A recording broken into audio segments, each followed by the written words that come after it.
We've been talking about a lot of things the Catholic Church has introduced into the world. But how about the sanctity of life, the dignity of marriage?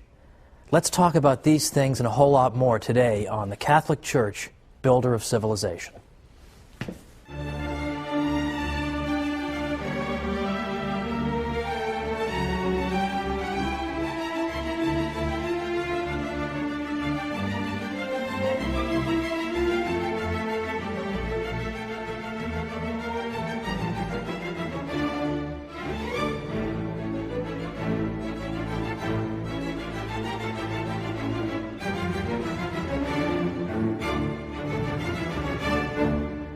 Welcome to the Catholic Church, Builder of Civilization.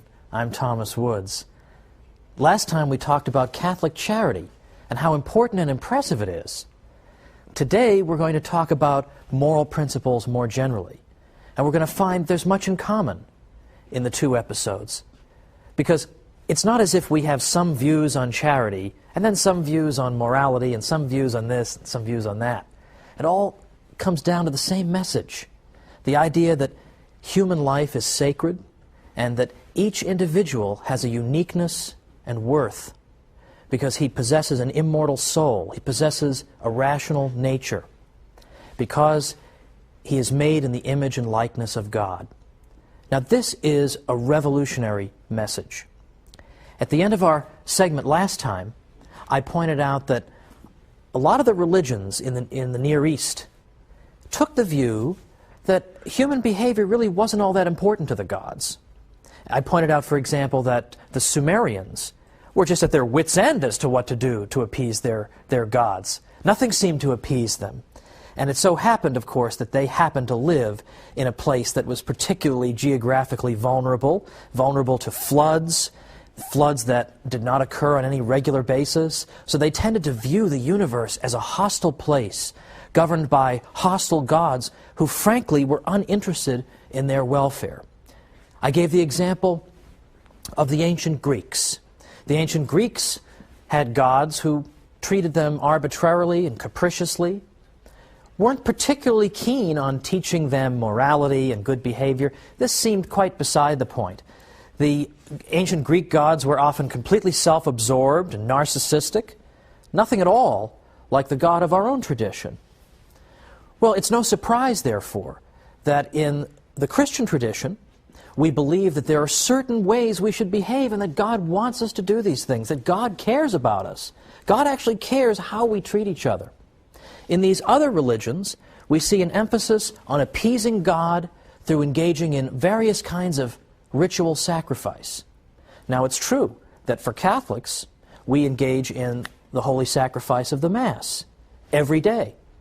But we also treat each other, are supposed to treat each other well, because that pleases God too. And that's something unique in the history of religions up to that point. This was something new in the world. And so the same religion that teaches you to give of yourself to others, to think about other people and their misfortunes, and to give in a way that's unselfish and in no way self-interested, that same religion, it should not surprise us, also teaches us important moral principles that follow from the idea of the sanctity of life. It's a single stream of thought. Now, how can we see these principles in practice? Look at the early church. What types of things do we see going on in the early church? What are the causes that people are taking up in their society? Well, of course, the early church gets its start during the period of the Roman Empire. And what do we see going on there? Well, among other things, we see the practice of infanticide taking place, literal infanticide. It isn't simply that the church went after abortion, which of course it did, but we see even a much worse situation. We have actual infants simply being left to die, and typically because they were the wrong sex. So you had many healthy female children simply exposed and abandoned. And we see the effects of this, by the way, because in the Roman Empire, men outnumbered women by 30%. There's that doctrine in play. But the Catholic Church moved to abolish that practice. But what we also note is that in the ancient world, there is no comparable teaching to what we see in the Catholic Church about the uniqueness of human life and its absolute sanctity. Now, it's true that the ancients did say that man had a dignity that surpassed that of other creatures, but they came nowhere near the Catholic belief in the sanctity of human life. We do not see that in the ancient world, even though we admire and respect the ancient world.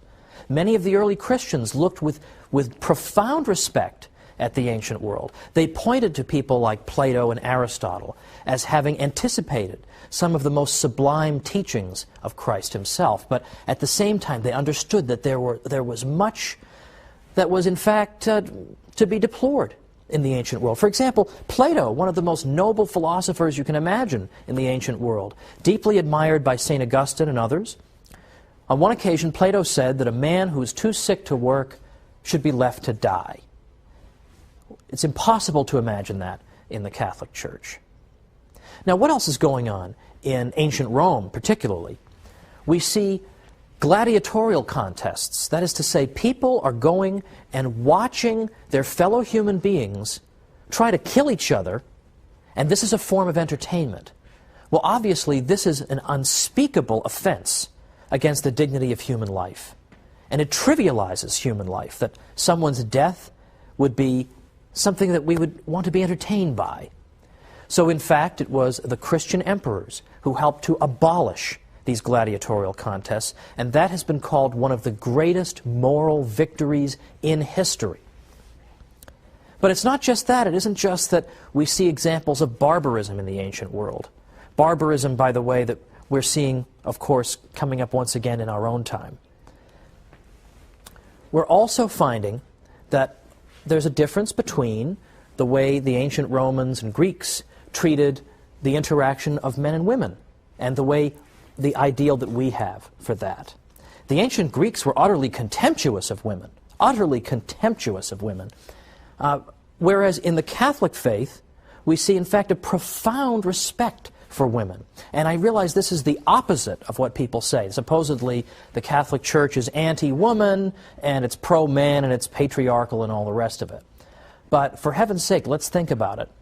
Where else in the ancient world, or even going up into the Middle Ages, where in the world could you see women who were able to run their own institutions? They ran their own convents and schools and orphanages, and so on and on. Where do you see that other than in the Catholic Church? We have a legion of female saints. We have tremendous devotion to the Blessed Mother. We have all these aspects of the faith that are pro-woman, and there are still others as well. And this is why, in the early church, it so happens that the Catholic religion was accused of being a woman's religion, because so many women belonged to it. So much for the idea that the church is an opponent of women. It was called a women's religion. Now, we see also an emphasis in the church on the dignity of marriage, that intimate relations between men and women were to be confined to the marital bond, such that even Edward Gibbon, some of you may know Edward Gibbon, was the historian in the 18th century who blamed the fall of Rome on the Christian religion. So he was not inclined to be sympathetic, but even he had to admit that in fact the Christians have helped to restore dignity to the marital bond. Likewise, the church taught what we might call the equalization of adultery. That is to say, it's not simply something to be deplored when a wife cheats on her husband, but it is equally to be deplored when a husband cheats on his wife. And Edward Westermarck, who was an expert in the history of Western marriage, has said that in fact it was the Christian religion that finally equalized adultery. So we have an emphasis on the equality when it comes to adultery, an emphasis on the sanctity of the marital bond. We have women in, to use a modern phrase, leadership roles. And in fact, incidentally, by equalizing adultery, in effect, the church is saying that men can't just get up and leave their wives, and leave them with nothing. So these things, in fact, attracted women. But it's more than even this. What else do we see with the Catholic Church's emphasis on the dignity of human life? Well, we see a campaign against even the practice of suicide, dignity of human life. Well, we see a campaign against even the practice of suicide. Now this may seem strange. Isn't everyone opposed to suicide? Not so, actually. Ancient Greeks like Aristotle were against suicide. But others in the ancient world, in fact, believe it or not, had supported suicide. You'll recall from an earlier episode we talked about the Stoics. The Stoics were a school of thought that argued that the ideal human being should be so much the master of himself that he should be utterly unperturbed by outside events. He should be have complete mastery over himself and his emotions. He should never allow his emotions to get the better of him.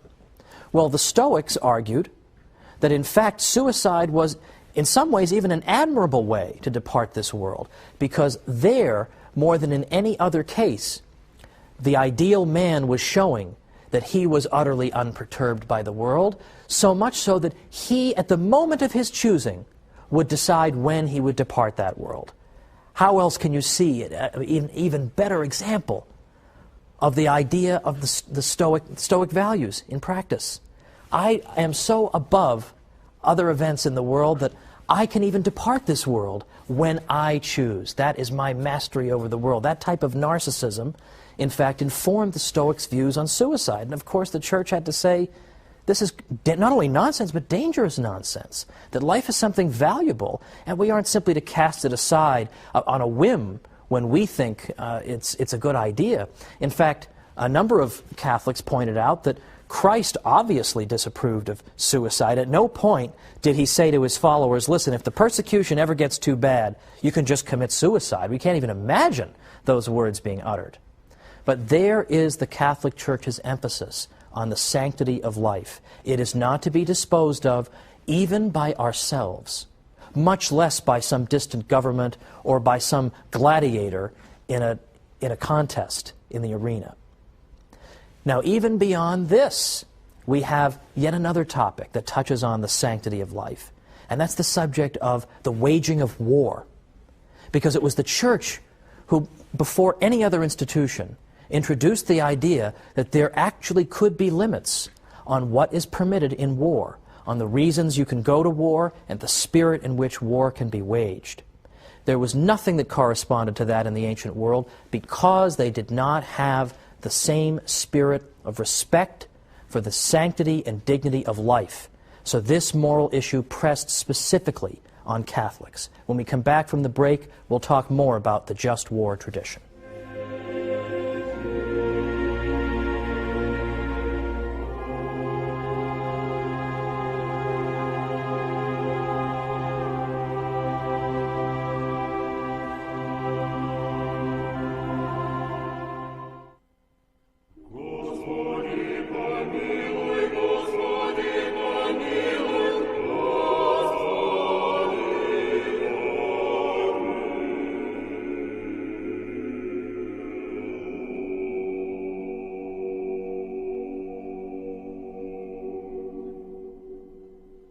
Welcome back to the Catholic Church, builder of civilization. I'm Thomas Woods, and we're talking today about Catholic moral principles that most people, non-Catholics included, have come to take for granted. In fact, so much so, they hardly even look for their source. But their source, as in the case of so many wonderful fruits of our Western civilization, is in fact the Catholic Church. And so we've looked at infanticide and gladiatorial contests, and suicide, and now we're beginning to look at the subject of war. The just war tradition develops in the Catholic world, perhaps beginning with Ambrose, but definitely beginning with St. Augustine. St. Augustine had a great deal to say about the justice of war. What's interesting to note, as I said before the break, is that there really wasn't anything like a just war tradition prior to Catholic reflection on the subject. And this is very much different from the views that we see in the 16th century with a famous political philosopher named Machiavelli. Machiavelli was in effect of the opinion that governments could not be held up to moral standards the way individuals were. Governments in effect had to do what they had to do. But the Church condemned that view and was condemning it as early as St. Augustine. So, for example, some of the principles that were laid out by Catholic thinkers, according to which war could be justly waged, were as follows.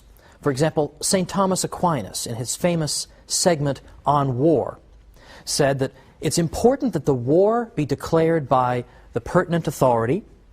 An individual on his own cannot simply go and declare war. It has to be somebody who holds legitimate, duly constituted authority. Secondly, there has to be a just cause involved. Any old reason for waging war is not acceptable. And there has to be a right intention. You can't go to war solely out of desire for vengeance or just for a desire for conquest. So in other words, war cannot always be justified. Just because a war is going on does not make it just. So St. Thomas set down these important principles. And then with the passage of time, we begin to get the development of the just war tradition in the Catholic Church even further. In the 16th century, for example, a great man at the University of Salamanca named Francisco de Vitoria had much to say on the subject of the just war. And a couple of Catholic historians have recently summed up his view, I think very nicely and eloquently. Vitoria, in effect, said as follows, that assuming that a prince has authority to make war, he should first of all not go seeking occasions and causes of war, but should, if possible, live in peace with all men, as St. Paul enjoins on us. When war for a just cause has broken out, it must not be waged so as to ruin the people to whom it is directed, but only so as to obtain one's rights and the defense of one's country, and in order that from that war peace and security may in time result. When victory has been won, victory should be utilized with moderation and Christian humility. Francisco Suarez likewise said, a just war must be waged by a legitimate power. Second, its cause must be just and right. Third, just methods should be used, that is, equity in the beginning of the war and the prosecution of it, and in victory. The reason of the general conclusion is that although war in itself is not an evil, yet on account of the many ills which it brings in its train, it is to be numbered among those undertakings which are often wrongly done, and thus it needs many circumstances to make it honest. Now, that is at least a brief taste of the just war tradition, and there are, of course, modern just war theologians who are trying to adapt this tradition to modern circumstances and continue to develop it. But the critical idea here is that states are subject to moral rules and cannot simply do whatever they wish. They are not allowed, for example, simply, for no other reason, simply to go out and slaughter civilians. There are rules on how war should be conducted, and that is because of the Church's emphasis on the sanctity and dignity of life. Now, I recall years ago, back before my Catholic days, I was a student at Harvard, and that is a whole other show in itself, what it was like keeping your sanity being at Harvard. But I remember one of my dear friends at Harvard. His name was Fred DeCaro, lives in Connecticut. He's actually designed my website for me for free, so I figured he gives me a free website, I mention him on television.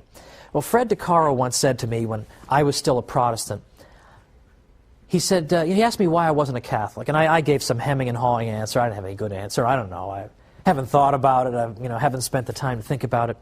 But I asked him why he was one. Why are you a Catholic? And there are a lot of different reasons people could give for this, right? I mean, well, I was swept up by the Bible. I was swept up by the story of some saint. A lot of people prayed me into the church, or some argument convinced me, or whatever. But his answer was very simple, and I never forgot it. And it stayed with me all the way to my conversion. He said, because the Catholic Church tells us how to lead the good life. That's simple. The Catholic Church tells us how to lead the good life. Couldn't ever get that out of my head. Because I thought to myself that what the Church teaches in so many areas is in fact challenging to us. And in some ways, it's a real challenge to the baser part of our nature to live up to the great ideal that the Church holds out to us.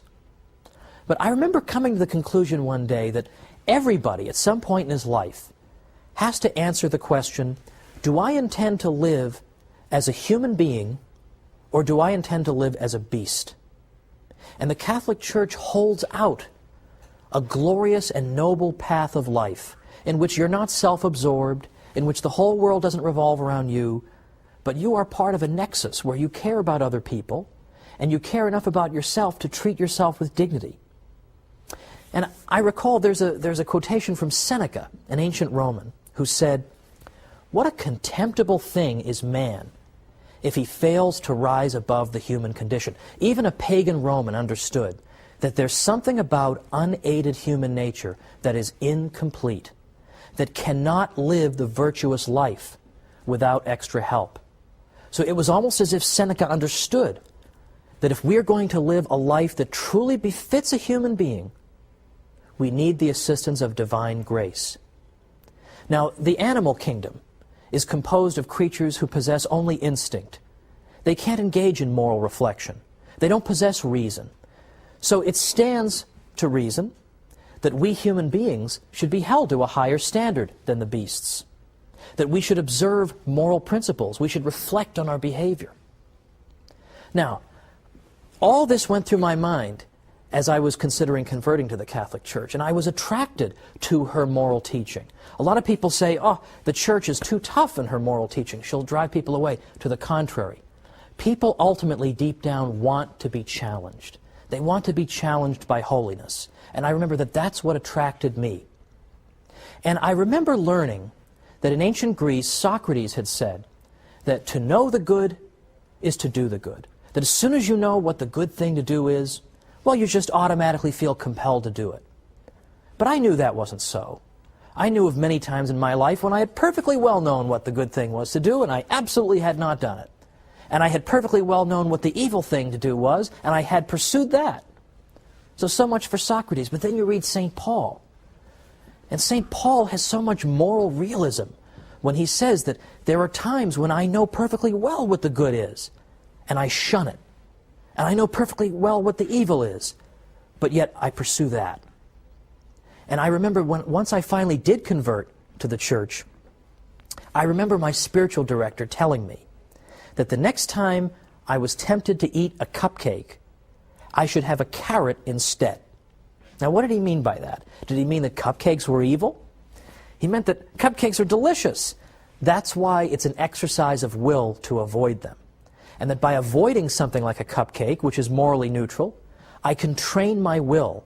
I can, in effect, tell myself, I am in control. I'm not going to be swept away by passions. I'm not going to be swept away by irrationality. I can train myself because by avoiding cupcakes and eating carrots, I train my will to be able to say no. So that when the moment of temptation comes and I really am faced with a choice between good and evil, I will have a will that is trained to face it and come out victorious. Now, what a beautiful message this is, that as a human being you have such a dignity that there is a special kind of life that God wants you to live that is appropriate for you as a human being.